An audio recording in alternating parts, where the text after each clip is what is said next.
믿음과 선포의 기도 에스겔 37장 1절에서 14절 말씀으로 오늘도 하나님을 경험으로 알기 원합니다. 창세기 2장 7절에서 8절. 그때 여호와 하나님께서 땅의 흙으로 사람을 지으셨습니다. 그리고 사람의 코에 생명의 숨을 불어넣으시니 사람이 생명체가 되었습니다. 여호와 하나님께서 동쪽 땅 에덴의 동산을 만드시고 지으신 사람을 그곳에서 지내게 하셨습니다. 아멘.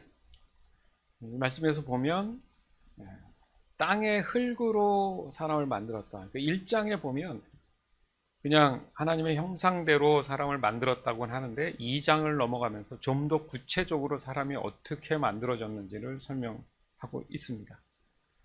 그러니까 하나님이 다른 곳에서 만들지 아니하고 이 땅의 그 육체의 재료가 될 수 있는 부분이 바로 땅의 흙으로 사람을 만드셨다. 이렇게 일단은 표현을 하는데, 자, 우리가 지금 오늘 그것을 알기 위한 게 아니잖아요. 바로 이 땅의 흙으로만 사람을 만든 것이 아니라는 거죠. 중요한 게 뭐죠? 다음 절에 보면 사람이 살기 위해서는 뭐가 들어가야 된다고요? 생명의 숨이 들어가야 된다. 이것이 단순히 그러면 심장이 뛰면 사람이 사는 거구나, 이런 그냥 심장을 뛰면서 숨을 쉬게 한다, 이 말씀이 아니죠. 왜요? 전제가 뭐냐 하면 동쪽 땅 에덴 동산을 만드시고 거기에서 그곳에서 지낼 수 있는 그런 조건이 되는 사람을 만드셨다는 거죠. 곧 하나님의 나라 개념에서 하나님과 늘 함께 할 수 있는 사람인데, 거기에 요건이 바로 생명의 숨, 생명이라고 하는데 바로 하나님의 영이신 성령이 그 사람 안에 있어야 된다는 거죠. 그랬을 때에 비로소 하나님과 함께 할 수 있는 요건이 될 수 있다는 것을 말씀하시는 겁니다. 다시 말해서 하나님이 그 사람과 함께 하신다는 것이 곧 그 사람이 단순히 육신만을 가지고는 하나님과 함께 할 수 없다는 거예요. 그러니까 사람의 죄로 인한 그 결과가 이것을 분명히 증명합니다. 그죠? 죄가 없었으면 이게 어떤 것인지 모르지만 사람이 죄를 지음으로 인해서 하나님과 함께 했던 하나님의 영이 그 사람을 떠났잖아요. 그러니까 이미 사람에게는 하나님의 영이 계셨다는 얘기죠. 따라서 사람은 하나님과 함께하고 있을 때만이 하나님 나라에 속할 수 있는 요건이 되는 겁니다. 아무리 교회를 다닌다 해도, 아무리 뭔가 내가 말씀을 많이 한다고 해도, 기도 시간이 많다고 해도 그 사람 안에 생명 되시는 성령이 함께 하시지 않으면 그 사람은 영적으로 죽은 거다, 이 말씀이잖아요. 그러니까 여기서도 알 수 있는 게 뭡니까? 크게 두 가지 부류의 사람이 있구나, 두 가지 모습이 있구나. 첫 번째는 육신만을 가지고 있는 사람, 죄에 속한 사람이죠. 두 번째는 육신뿐만 아니라 그 마음 안에 하나님의 영이 있는 사람, 즉 영생에 속한 사람이죠. 그러니까 중요한 것은 이 두 가지의 모습을 구분할 수 있냐 이거예요. 사람들이 많이 속잖아요. 그러니까 사기당한다 그러죠. 듣기 좋은 말, 그럴싸한 말들을 들었다가 다 사기당하는 이유가 뭡니까? 그 사람 속에 숨어있는 본심을 몰랐기 때문에 당한 거잖아요. 그죠? 그러니까 이 두 가지를 어떻게 구분할 수 있느냐 이거죠. 그것은 성경의 말씀대로 하나님이 가장 우려하셨던 것이 있었죠. 선악을 알게 하는 나무의 열매. 분명히 사람에게는 그것이 가장 큰 유혹이고 미혹이 될 수 있었다라고 생각을 하신 거죠. 그 위험을 감수하면서도 하나님의 형상을 닮은 존재를 만든 거예요. 즉 사람이 선과 악을 아는 순간 그 사람 마음 안에 하나님의 영이 함께할 수 없는 또 다른 요건이 돼버렸다는 거죠. 좀 더 쉽게 얘기하면 사람 자신이 선악을 알다 보니까 자기 스스로도 뭔가 선과 악을 판단할 수 있다라는 교만에 빠진 거예요. 하나님이 왜 우려를 하셨을까요, 그러면? 사람이 선악을 알게 하면 선한 척을 하면서 속은 악할 수 있기 때문에 그래요. 맞죠? 어떤 사람은 말이 좀 불친절한 것 같고 뭐 이렇게 퉁명스러워도 마음이 또 선한 사람도 있어요. 그러니까 사람 스스로가 뭔가 완벽한 어떤 선과 악을 판단할 수 없음에도 불구하고 어설픈 선악을 내가 뭔가 안다는 이유 때문에 자긴 스스로가 하나님이 되어서 뭔가 판단할 수 있다라는 교만에 빠진 거죠. 왜 이런 결과가 왔다고요? 분명히 하나님이 선악을 알게 하는 열매는 먹지 마라, 먹어라? 먹지 마라. 먹지 마라는 얘기가 뭐예요? 마음에 담지 마라. 행동하지 마라. 생각하지 마라. 이런 의미겠죠. 그러나 결국 사람은 무엇을 선택합니까? 열매를 따죠. 그리고 마음에 그것을 취하죠. 결국 하나님의 말씀 중심의 그 수동적 자유의지를 거부하고 반항적 자유의지로 인해서 사람은 사람 자신의 중심적인 자유의지, 즉 그 선을 넘어서 버립니다. 여러분, 선을 넘는다는 말 우리 자주 쓰잖아요. 하나님 토브, 보시기에 좋았더라. 하나님 만든 기준이 딱 있단 말이에요. 그래서 난 충분해, 만족해. 하나님이 그렇게 하셨는데 그 선을 넘어서 버린다는 의미가 뭐예요? 자기가 하나님이 되어버리려고 하는, 선을 넘으면 어떻게 돼요? 불법이라 그러죠. 맞잖아요. 기준에서 넘어서면 다 불법이잖아요. 그건 징계가 기다립니다. 징벌의 대상이죠. 그런 사람은 잘 될 이유가 없어요. 그러니까 스스로 뭔가를 잘했는데도 불구하고 잘못되는 게 아니고 뭔가 잘못되고 있다는 것은 내가 잘못된 무언가를 한 결과라는 거예요. 따라서 어떤 것이든 그 기준이 반드시 존재합니다. 그것이 하나님이 7일 동안에 이 세상을 만드신 완벽한 기준이에요. 사람은 그 기준에 따라 살아야 가장 행복한 삶을 살아요. 그래서 말씀 중심, 이 무슨 말입니까? 말씀 기준 그 안에서 살아야지 행복한 삶을 살 수 있다. 유일한 행복한 방법이죠. 따라서 그 내용 안에는 사람이 사람답게 살 수 있는 명확한 기준들이 존재하는 것이죠. 즉 사람은 하나님의 뜻인 이 말씀의 기준인 그 선을 넘는 것이야말로 하나님의 말씀을 거스르는 일이다 라고 성경은 말씀하십니다. 그렇기 때문에 그 사람에게는 더 이상 하나님의 말씀이 불필요해지게 되더라는 거예요. 그래서 그런 사람은 자신의 생각과 자신의 판단, 그 뜻대로 행동하면서 그럴 수밖에 없었다라고 합리화를 하죠. 그것이 왜 문제냐? 그것이 왜 문제가 되느냐? 사람은 자기 자신 스스로가 자신을 창조해서 만들어진 것이 아니기 때문에 그렇다는 얘기예요. 맞지 않습니까? 우리가 늘상 얘기하는 게 뭐죠? 단 한 사람이라도, 이 지구상에 단 한 사람이라도 자신 스스로 원해서 태어난 사람은 존재하지 않는다는 거죠.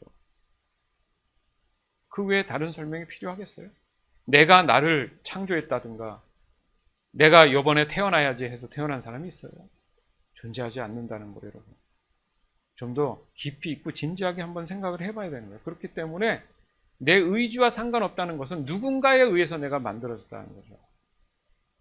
그 부모는 또 누구한테 왔습니까? 또 부모. 그래서 언젠가 저 끝에 그 누군가의 시작점이 분명히 있었다라는 거죠. 뭡니까? 사람을 만든 어떤 존재. 누구라고요, 그게? 하나님이시죠. 아멘? 따라서 하나님의 영이 있는 사람은 어떻게든 하나님 말씀이 자신의 삶의 기준이 되어서 그것을 어떻게든 지키려고 합니다. 이게 경건의 삶을 살기 위한 거잖아요. 하나님은 어떤 사람을 원하시죠? 성결한 삶을 원하시잖아요. 하나님 보실 때 깨끗한, 거룩한, 정직한 사람들을 원하시는 이유가 그래야 그 기준을 잘 지켜나가니까. 그렇지 않으면 그 사람 마음에 계신 하나님의 영이신 성령이 늘 불편하게 하죠. 그 사람 마음. 그게 아니다. 그게 아니다. 그 거룩한 부담으로 인해서 옳고 그름에 대한 그 말씀으로 내 마음이 때론 갈등을 하게 된다는 거죠.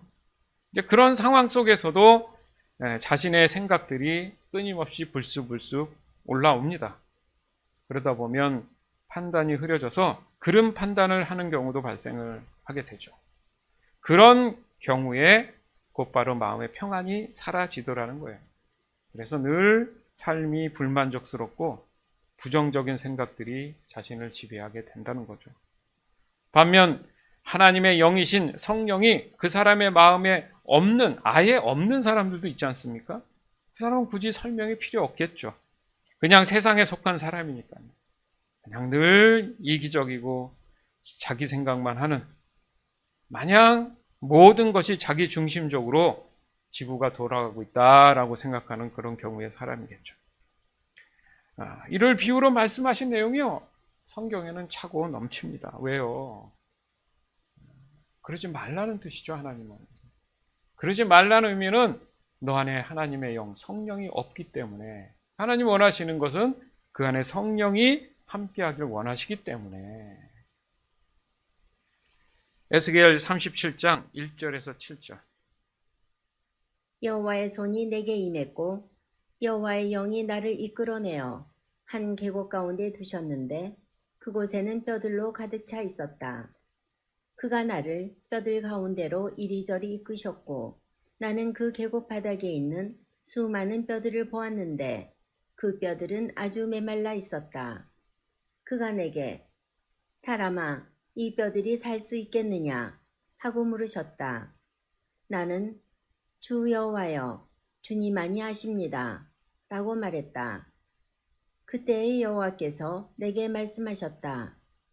이 뼈들에게 나 주 여호와의 일을 예언하여라. 마른 뼈들아, 여호와의 말씀을 들어라. 내가 너희 속에 숨을 불어넣으면 너희가 살아날 것이다. 내가 너희에게 힘줄을 붙이고 내 위에 살을 입히며 살갗으로 덮을 것이다. 그리고 내 속에 숨을 불어넣을 것이니 너희가 살아날 것이다. 그때에 너희는 내가 여호와라는 것을 알게 될 것이다. 그래서 나는 명령대로 예언하였다. 내가 예언을 할 때에 덜컹거리는 소리가 들렸고 뼈들이 서로 한데 모이더니 뼈끼리 이어졌다. 아멘. 그러니까 뼈가 있었다는 건 원래 사람이 살아 있었다는 얘기잖아요. 그죠? 근데 지금 현재 상황은 뼈들만 남았어요. 근데 그 뼈들이 다시 붙여지고 해서 그 생명이 다시 살아난다. 이런 지금 대충 내용이란 말이죠. 그러니까 단순히 보면 이런 게 왜 성경에 굳이 써 있나? 하나님이 말씀하시고자 하는 게 그런 단순한 문제가 아니잖아요. 지금 그것도 에스겔이라는 선지자를 통해서 지금 하나님의 말씀을 대언하고 있습니다. 그래서 첫 번째 보면 여호와의 손은, 여호와의 손이, 그러니까 이 여호와의 손은 곧 하나님의 뜻이죠. 우리가 무엇을 가르칠 때면 손을 쓰잖아요. 그죠? 가르치잖아요. 저쪽, 이쪽 이렇게. 그러니까 손은 하나님의 뭔가 방향을 제시하는 느낌의 손이란 말이죠. 그리고 여호와의 영은 곧 그 손을 잡거나 뭔가를 했을 때 이렇게 이끄는 힘을 얘기한단 말이에요. 맞잖아요. 그러니까 몸은 이렇게 있어도 뭔가 에너지가 있어야 팔이 올라가기도 하고 제시도 하지 않습니까? 그 한마디로 얘기해서 우리가 찬양을 하다든가 이게 성경을 통해서 보면 하나님의 손길 이렇게 표현하는 거죠. 그렇죠? 예. 그러니까 하나님의 손이 가는 길. 사람들은 이렇듯 하나님의 손길에 의해 이끌림을 받는 존재로 창조된 거예요. 아멘. 그래서 그 사람들을 부르신 그 사람들의 정체성, 그 정체성대로 살아가게끔 하셨던 거죠. 그러니까 여기서 특이한 점은 하나님의 손에 이끌려간 곳이, 에스겔 선지자가 이끌려간 곳이 어느 한 계곡 가운데 두셨단 말이죠. 그곳에 뭐가 있었습니까? 너무 많은 뼈들이 있었단 말이에요. 가득 차 있었다. 그리고 하나님은 에스겔을 뼈들 가운데로 이리저리 이끄셨어요. 이게 보게 하신 거예요. 섬찟하지 않겠습니까? 에스겔은 그 계곡 바닥에 있는 수많은 뼈들을 보게 됩니다. 그 뼈들은 아주 메말라 있었다. 메말랄 정도면 어떤 상태예요? 생각해 보세요.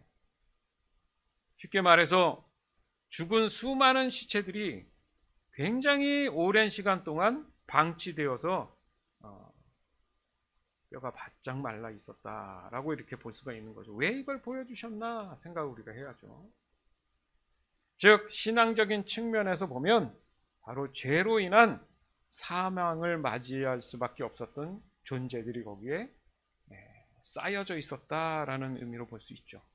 그 당시라 그러면 누구를 얘기합니까? 이게 영적으로 죽은 이스라엘 백성들을 얘기하는 거예요.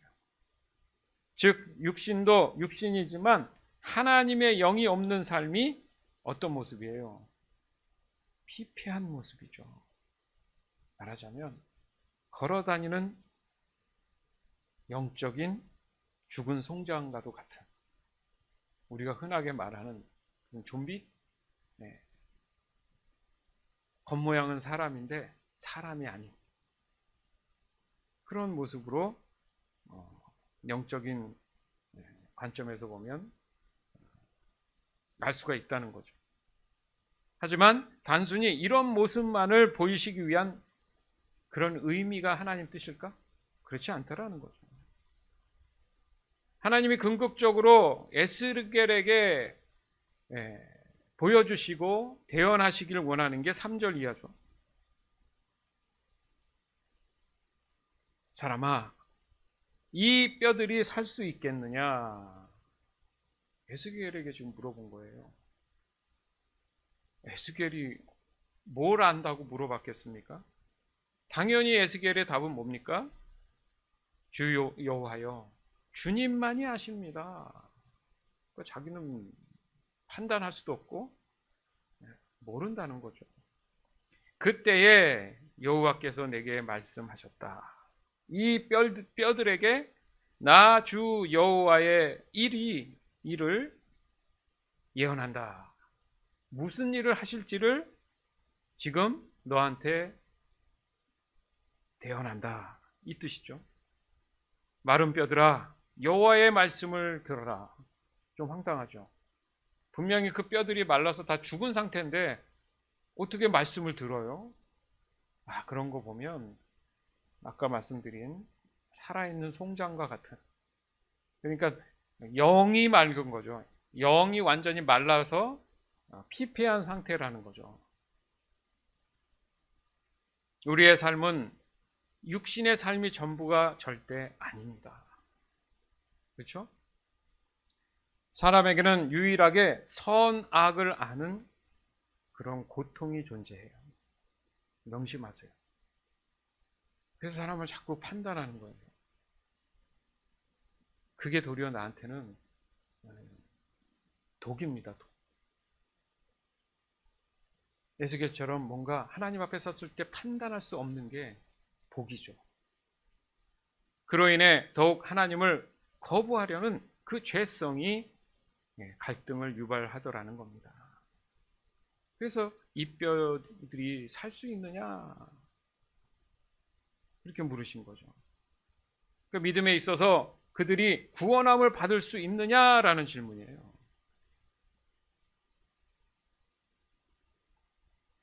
사람이 알 수 없죠. 사람이라면 불가능하죠.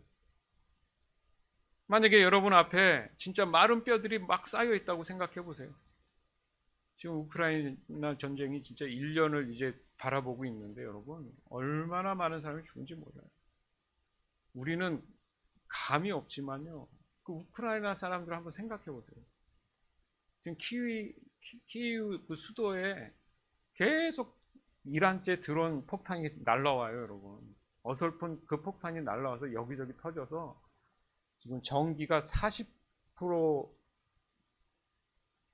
미만으로 지금 전력 공급이 안 돼서 어려운 상황이고, 네? 그 영토에 여기저기 다닐 때마다 군인들의 시체가 막 널브러져 있고, 여러분 이거는 진짜 상상하지 못할 너무너무 가슴 아픈 그런 일인데, 그 뼈들이 막 한 군데 모여가지고 여러분 눈앞에 있다고 생각해 보세요. 그리고 누군가가 나한테 이 뼈들이 다시 살 수 있겠느냐라고 물었을 때 뭐라고 내가 대답할 수 있겠습니까? 바꿔서 이것은 내 자신에게 내가 나한테 질문하는 것과 같은 거예요. 내 스스로 내 안을 봤더니 내 영이 말라버려서 하나님께 무관심했던 내 스스로에게 하나님께서 나에게 질문하신 내용일 수 있죠.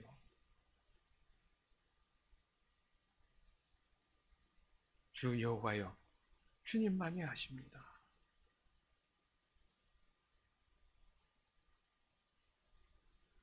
이렇게 에스겔과 동일한 대답을 할 수만 있다면 그 사람은 여전히 믿음 안에 살아가고 있다고 어느 정도는 저는 확신해요. 그렇지 않으면 무슨 말도 안 되는 생각을 내가 지금 하고 있지? 정신 차려야겠다. 이럴 겁니다. 왜요? 늘 내 이성으로 뭔가 판단한다는 의미가 뭐죠? 내가 선악을 알게 돼서 그런 거예요. 그것은 뭡니까? 불완전한 믿음 또는 믿음이 없는 경우겠죠. 왜냐하면 하나님이 질문하셨기 때문에 사람이 답해야 된다는 의미가 아니라 이미 하나님은 답을 알고 계시기 때문에 그 답을 이끌어내기 위해서 질문하신 거죠. 믿음을 보시는 거예요. 하나님이 원하시는 답을 하시려고 하는 거죠. 여러분 그런 걸 알아야 되는 거예요. 내가 알고 있는 지식을 설명하라는 게 아니잖아요. 하나님을 인정하라는 거죠. 우리가 그렇게 기도 배웠잖아요. 그죠? 그때에 여호와께서 내게 말씀하셨다. 이 뼈들에게 나 주 여호와의 일을 예언해서 마른 뼈들이 여호와의 그 말씀을 듣게 될 것이다. 듣게 될 것이다. 그러니까 누군가가 하나님의 말씀을 전해야 되는 일도 존재하는 거고,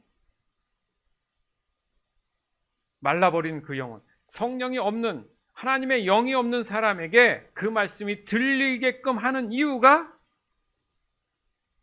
분명히 존재하다라는 거죠.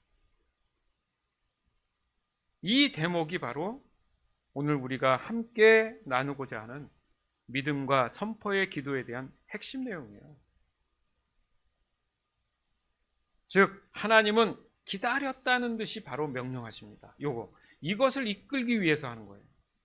근데 사람이 기도를 잘못하면 하나님이 원하시는 그 일을 계속 늦추게 된다는 의미죠. 깨달을 줄 믿습니다. 그러니까 4절 말씀을 꼭 기억하세요. 이게 믿음과 선포의 기도의 모티브구나. 하나님이 질문을 던지고 그 질문으로 인해서 그 사람이 어떤 답을 하느냐에 따라서 하나님이 뭐 하신다고요? 즉각적으로 그 다음 일을 진행하시든가 하나님 뜻을 보여주시긴다는 거죠. 즉 믿음과 선포의 기도가 진행되는 순간이다. 거기에서 에스겔 선지자가 보여줬던 것은 절대 순종이죠. 절대 순종. 그것을 확신하신 하나님은 전능하신 하나님 되심을 바로 보여주십니다. 그리고 그 대상이 바로 그 말씀을 듣게 되는 것이고, 아니면 듣지 않고 보지도 않는 그런 상황 또한 생길 수 있다는 거죠. 왜요? 아까 두 부류의 모습을 설명드렸어요. 육신만 있는 사람과 육신뿐만 아니라 그 사람 안에 성령이 있는 사람. 차이가 뭐라고요? 하나님 말씀을 듣는 사람, 듣지 않는 사람. 절대 순종하는 사람, 절대 불순종하는 사람. 이렇게 분리가 된다는 거죠. 그렇기 때문에 믿음과 선포의 기도가 반드시 그 사람에게는 필요하다. 하나님 말씀을 내가 보잖아요. 먼저 말씀 보므로 기도하자 이렇게 얘기했잖아요. 그 말씀이건 내가 받음으로 인해서 내가 에스겔 선지자가 될 수 있다는 거죠. 영적으로. 그럼 그 말씀을 내가 받으면 어떻게 돼요? 하나님을 인정했을 때 그 역사가 일어난다는 거죠. 근데 그것을 거부했다? 그 사람이 여전히 불완전한 믿음을 갖고 있거나 아니면 그 사람 안에 생명의 숨, 성령이 없던가. 그 차이라는 거죠. 따라서 에스겔의 믿음과 선포의 기도는 단순히 믿음으로가 아니라 그것을 선포하는 것이 매우 중요하구나. 그렇잖아요. 하나님을 인정한다라는 말이 뭡니까? 맞습니다. 하나님 기준이 맞습니다. 인정해야죠. 우리가 생각하는 기도의 틀이 지금 상당히 잘못되어 있음을 깨달아야 된다. 그러니까 기도가 잘 안 되는 이유가 거기 있는 거죠. 내가 뭘 하려고 하니까. 그래서 5절에 내가 너희 속에 숨을 불어넣으면 어떻게 된다고요? 너희가 살아날 것이다. 또 거꾸로 얘기하면요. 그 숨이 불어넣어지지 않으면 무슨 상태예요? 죽은 상태라는 거잖아요. 곧 믿음과 선포의 기도는 죽은 영혼에 성령이 임하시면 그 영이 구원함을 받는다. 지금 이스라엘 백성이 다시 구원함을 받아야 될 입장이니까요. 그 결과가 어떻다고요? 6절에 내가 너희에게 힘줄을 붙이고 너 위에 살을 입히며 살같이 그것을 덮고, 우리 신체 구조에 대한 걸 거꾸로 지금 그죠? 점점 속에서 밖으로 이렇게 마치 하나하나 이렇게 회복시키는 그런 느낌이 있단 말이에요. 거기서 끝납니까? 아니죠. 그리고 너의 속에 숨을 불어넣을 것이니 너희가 살아난다. 이렇게 말씀하시잖아요.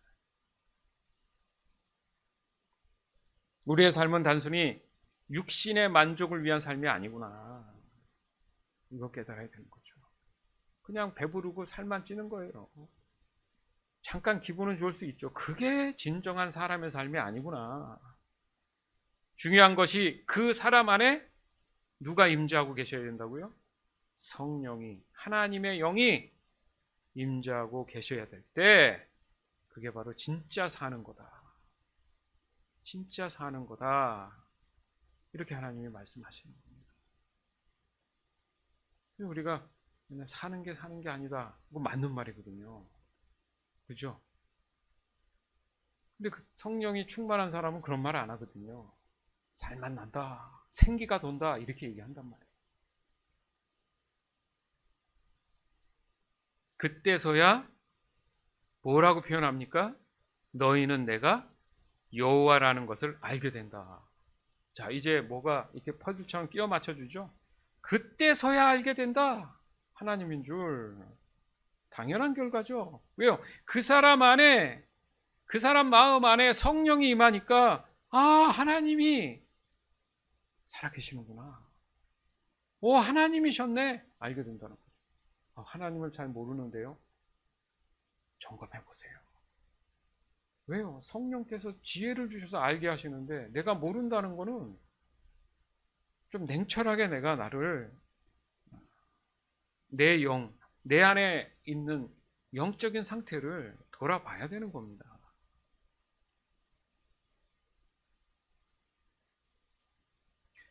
따라서 믿음과 선포의 기도는 그대로 이루어진다. 따라해 보겠습니다. 믿음과 선포의 기도는 그대로 이루어진다. 그러니까 기도를 어떻게 해야 된다고요? 믿음과 선포의 기도를 해야 된다. 믿음과 선포라는 의미가 뭐가 있어야 그는 믿음과 선포를 기도해? 하나님 말씀. 근데 그 말씀이 이루어지기 위해서는 어떻게 돼요? 내 안에 성령이 계셔야죠.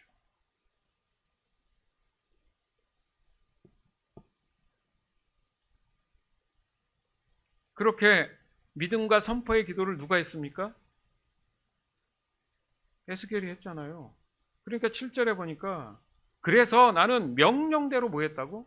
예언했다, 대언했다. 이게 뭐야? 믿음과 선포의 기도한 거잖아요. 내가 예언할 때에 대언하는 순간 하나님이 일하시잖아요. 덜컹거리는 소리가 들리면서 뭐예요? 뼈들이 막 이렇게 부딪히면서 막 소리 나는 뭐 그런 느낌인가 보죠. 그런 뼈들이 막 한데 모이더니 뼈끼리 맞는 것들이 다 찾아져 가지고 이어지고 붙어졌다. 그걸 지금 에스겔이 환상을 본 겁니다. 환상을 본 거예요, 환상. 여러분. 지금 우리의 신앙은 바로 이 믿음과 선포의 기도를 통해 하나님의 뜻을 경험으로 알게 되는 것이구나. 그리고 그것이 왜 또 중요하냐? 온전한 신앙으로 살아가는 하나님의 자녀에게 그 생기가 차고 넘치는 삶을 주시기 위한 거예요. 사람이 생기가 돌면 마음의 여유가 있고요. 그렇죠? 안정을 찾는단 말이에요. 안정을 찾는다는 얘기는 뭡니까? 평안함이 있다는 거죠. 그 평안함이 유지가 된다는 말이 뭐예요? 사람의 마음이 여유가 생겨요. 배려심이 생겨요. 이해심이 넘칩니다. 그리고 포용, 수용하는 능력이 커지죠. 그래서 우리가 하나님의 기도의 응답은 뭐라고 표현을 해요? 내 마음에 뭐가 오는 거? 평안이 오는 거라고 표현을 한 겁니다. 즉, 늘 삶에서 하나님을 인정한다는 의미가 바로 하나님의 말씀을 있는 그대로 이루어진다는 확신을 가지고 단 하나의 의심 없이 바로 이 믿음과 선포의 기도를 하게 된다는 것이죠. 이것이 결국 내 신앙과 믿음에 있어서 절대 순종으로 이어진다는 거예요. 그러니까 아닌 거는 그냥 과감하게 아닌 거예요. 그걸 어떻게든 끼워 맞춰서 합리화시키는 건 선을 넘는 겁니다. 하나님이 돕지 않아요. 그 길을 온전하게 가지 못하도록 하십니다. 그래서 늘 불안해요. 불편해요. 힘들어 한다는 거죠. 따라서 하나님의 뜻은 무엇이 되었던 모든 것은 다 거룩한 겁니다. 하나님의 뜻은 세상과 구별된 거니까 무엇이든 다 거룩해야 되는 거예요. 그게 성결이라고 한 거죠. 아멘? 즉 사람에게 있어서 가장 절망적인 것들에 대해서 하나님은 반드시 구분하고 구별하신다는 뜻이잖아요. 아닌 거는 버리세요. 바보, 어리석은 생각으로 그걸 계속 붙잡고 있으면 본인 손해입니다. 제가 깨달은 게 그렇고 성경 말씀이 그 말씀을 늘 하세요. 사람들이 항상 자기 말이 맞다고 고집하는 거, 바로 이 선과 악을 아는 이유로 불행해진 거죠. 따라서 사람들은 언제나 이 절망의 그늘에서 분명히 벗어나기를 원하기는 해요. 그러나 사람의 노력으로는 불가능하다는 것 또한 알면서도 사람들은 끊임없이 그 노력에 대한 집착을 합니다. 그러니까 더 피폐해지죠. 뼈가 더 말라버린다는 얘기죠. 그 신앙생활, 믿음생활이 안 되는 거예요. 그래서 그것과 완전히 반대인 것이 바로 믿음과 선포의 기도라는 겁니다. 즉 하나님의 말씀인 이 성경의 모든 말씀을 있는 그대로 어떤 의심 없이 그대로 절대 순종해야 된다는 얘기입니다. 거기에는 부연 설명이 필요 없다는 거죠. 왜요? 아니요. 이런 건 의미가 없는 거죠. 하나님 입장에서. 도리어 그 사람은 더 돌아가든가 더 험난한 삶을 스스로 자초하는 그런 결과를 가지고 오죠. 요나가 그랬잖아요. 그냥 순종해서 가서 하나님 말씀 복음을 증거하면 될 것을 그거 안 하겠다고 반대 방향으로 도망을 갔다가 얼마나 고생을 합니까? 그래야지만이 하나님의 절대 기준 안에서 살아가는 그런 사람으로서의 가장 이상적인 삶을 누리면서 평안한 삶을 살아갈 수 있게 되는 겁니다. 아멘. 환경에 지배받지 않는다는 거죠. 에스겔 37장 8절에서 10절. 힘줄과 살이 뼈들 위에 나타났고 살같이 덮였으나 아직 그들 안에 생기가 없었다. 그때의 여호와께서 내게 말씀하셨다. 생기에게 예언하여라. 사람아, 생기에게 예언하여 말하여라. 주 여호와께서 이렇게 말씀하신다.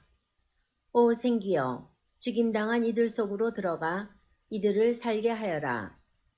그래서 나는 여호와께서 명하신 대로 예언했고 생기가 그들 가운데 들어가 그들이 살아났다.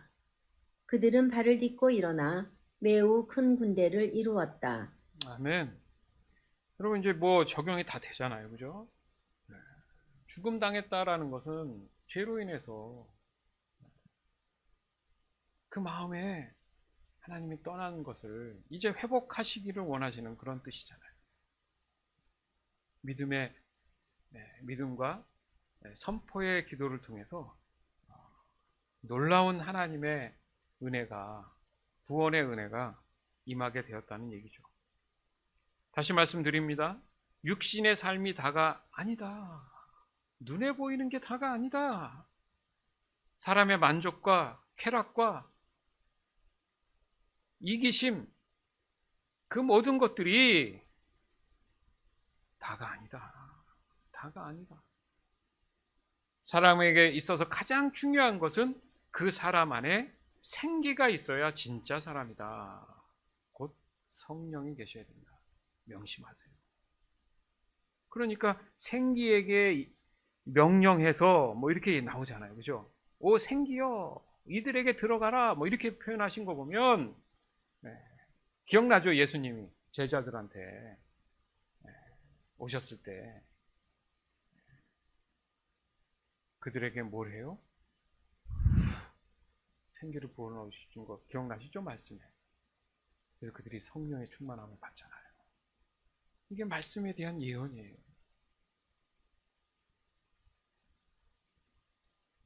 그런 사람은 먼저 하나님의 나라와 의를 위한 우선적인 믿음의 삶을 살아가게 돼 있습니다. 그러면 절대 순종이죠. 의심 없는.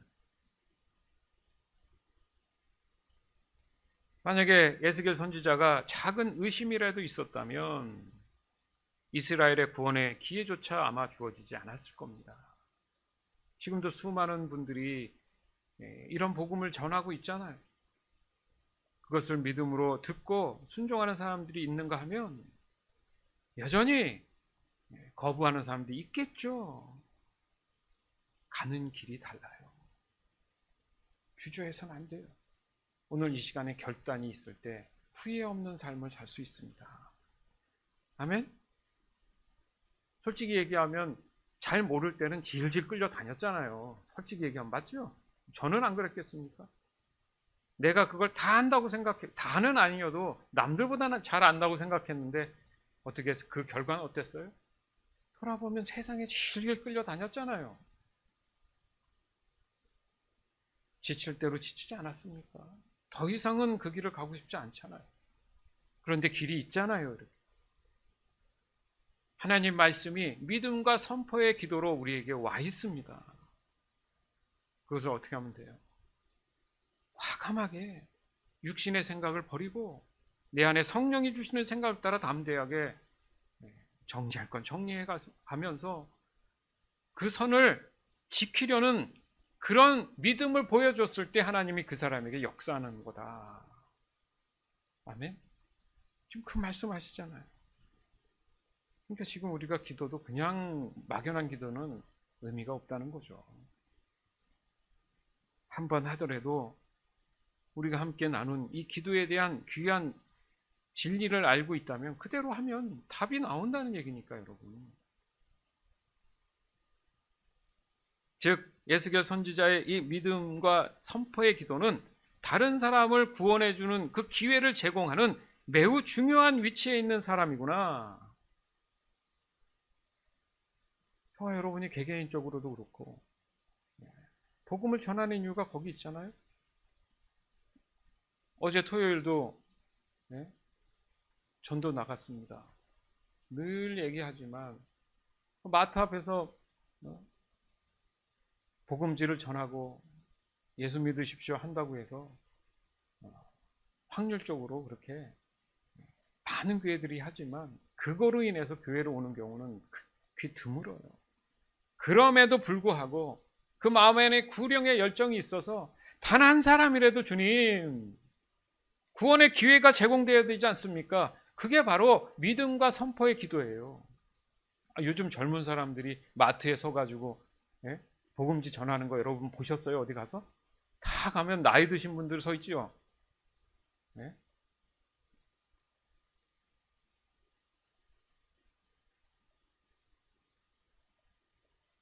사랑하는 하나님 자녀들이 그 앞에 서서 믿음과 선포의 기도를 하고 있는 거예요. 할렐루야. 에스겔처럼 그들에게 구원의 기회를 주고 있는 거예요. 얼마나 하나님이 기뻐하시겠습니까? 자, 좋습니다. 그 성도들은 그렇다 치고 그럼 내 개인적인 삶은 어떻습니까? 나 자신한테도 그렇고 주변에 있는 사람에게 믿음과 선포의 기도를 하고 있습니까? 결국 그 결과는 뭡니까? 내 안에 성령이 불어넣어져서 성령께서 나를 다시 살리신다가 한다면 내가 판단하고 선택하는 지금 현재 나의 길이 하나님 기준에 맞습니까? 그 삶은 자유합니까? 평안한가요? 그렇지 않다면 미련을 가져서는 안 돼요. 절대. 함정입니다. 뭔가 책임지려 해서는 안 돼요. 함정이에요. 하나님 보실 때에 온전하지 않은 것은 다 미혹이고 함정입니다. 스스로 오늘 이 본문에 있는 그 뼈들이 쌓여 있는 것처럼 죽임당한 그들의 모습인 거예요. 피폐한. 즉 하나님이 원하는 모습이 아닌 거죠.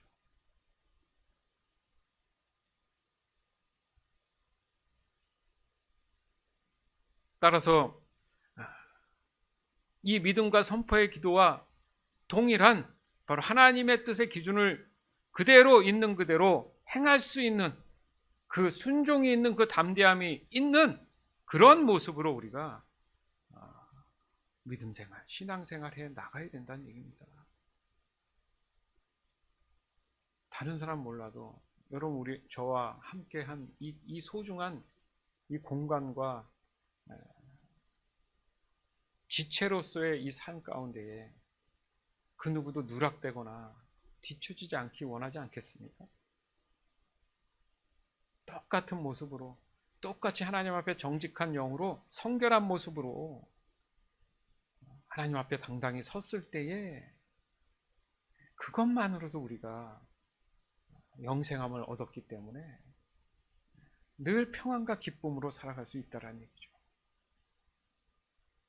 그것이 바로 하나님이 주시는 그 복된 삶을 누리는 것이다.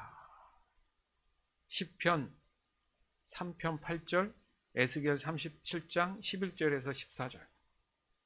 구원은 여호와께 있으니 주의 복을 주의 백성에게 내려주소서. 셀라. 그때의 여호와께서 내게 말씀하셨다. 사람아, 이 뼈들은 이스라엘 백성이다. 그들이 말하기를 우리의 뼈가 말라버렸고 우리의 희망이 사라졌으며 우리는 망하였다. 라고 한다. 그러므로 너는 그들에게 예언하여 말하여라. 오 내 백성이여, 내가 너희 무덤을 열고 너희를 그곳에서 끄집어낼 것이다. 내가 너희를 이스라엘 땅으로 되돌아가게 할 것이다.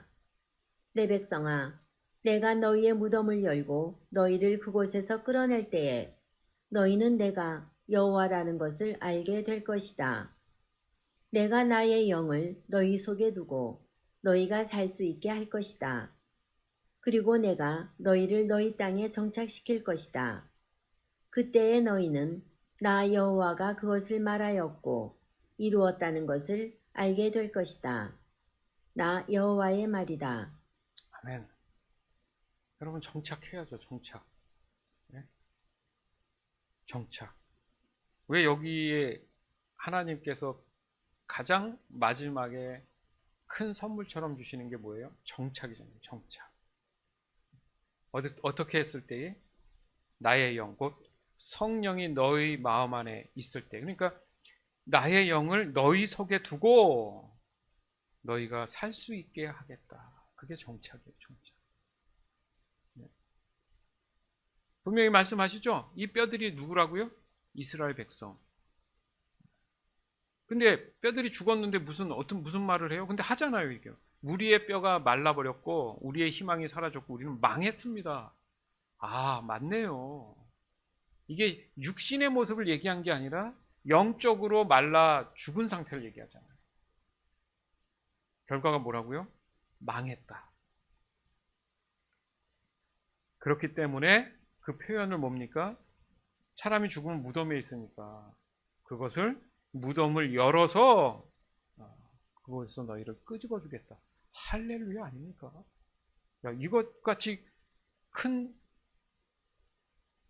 뉴스가 어디 있어요? 네? 이거같이 큰 복됨이 어디 있습니까? 사람에게 있어서. 그걸 표현하신 게 그거예요. 그게 무슨 뜻이냐면 14절에 그런 거예요. 나의 영을 너희 속에 두고 내가 너희를 살게 해주겠다는 그런 뜻이다. 이렇게 표현하시고. 그렇게 해서 내가 너희를 너희 땅에 정착하게 할 것이다. 아멘. 그러고 나서 또 뭐라고 하세요? 이루었다는 것을 알게 하실 것이다. 그러고 나면 하나님만 늘 바라보겠죠. 하나님이 그렇게 하셨으니까. 늘 감사하겠죠. 따라서 우리의 신앙을 유지하고 있는 것은 곧 하나님을 알기 때문에 가능한 것이다. 뭐라고요? 내가 지금 믿음, 신앙을 유지한다는 의미가 내가 지금 하나님을 알고 있기 때문에 가능하다는 거예요. 하나님을 잘 모르니까 신앙과 믿음이 잘 유지가 안 되는 거잖아요. 즉 하나님을 안다는 것이 바로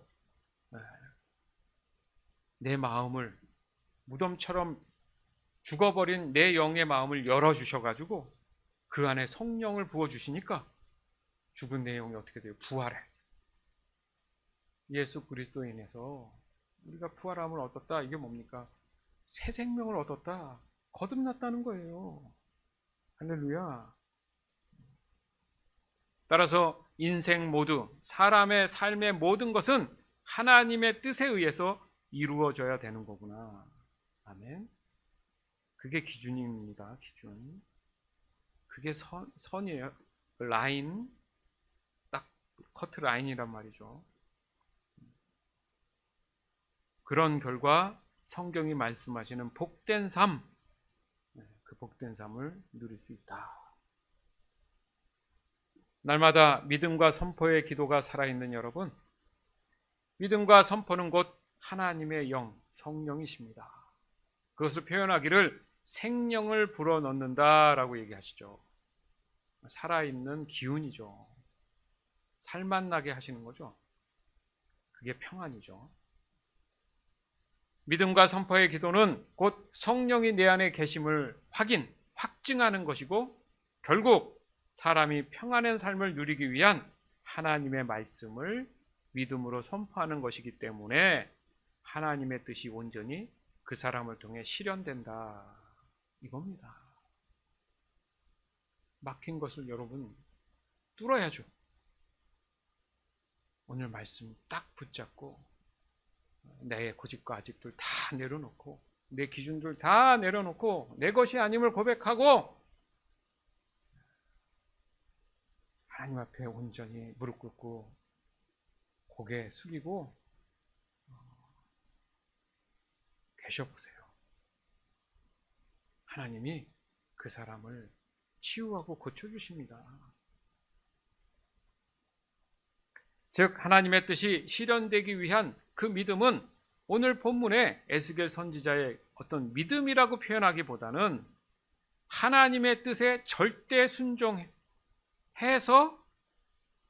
하나님의 말씀 그대로를 믿음과 선포하는 그런 모습을 통해서 구원의 기회가 주어진 거지, 에스겔 선지자 자체가 믿음이 있었다라기 보기에는 어렵다는 거죠. 결국 하나님의 뜻이 이루어지는 것이 곧 저와 여러분을 죄로 인한 절망에서 구원함으로 영원히 하나님 나라에서 하나님의 기준 안에서 가장 완벽한 복을 누리며 살아가게 하시는 것입니다.